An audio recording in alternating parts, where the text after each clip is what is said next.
اور اکثر لوگ جو زمین پر آباد ہیں گمراہ ہیں، اگر تم ان کا کہا مان لوگے تو وہ تمہیں اللہ کا رستہ بھلا دیں گے، یہ محض گمان کے پیچھے چلتے اور نرے اٹکل کے تیر چلاتے ہیں۔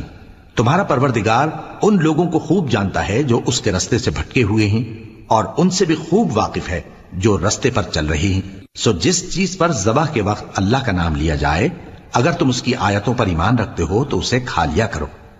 اور سبب کیا ہے کہ جس چیز پر اللہ کا نام لیا جائے تم اسے نہ کھاؤ؟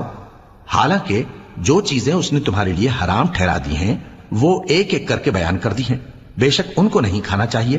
مگر اس صورت میں کہ ان کے کھانے کے لیے ناچار ہو جاؤ۔ اور بہت سے لوگ بے سمجھے بوجھے اپنے نفس کی خواہشوں سے لوگوں کو بہکا رہے ہیں۔ کچھ شک نہیں کہ ایسے لوگوں کو جو اللہ کی مقرر کی ہوئی حد سے باہر نکل جاتے ہیں تمہارا پروردگار خوب جانتا ہے، اور ظاہری اور پوشیدہ ہر طرح کا گناہ ترک کر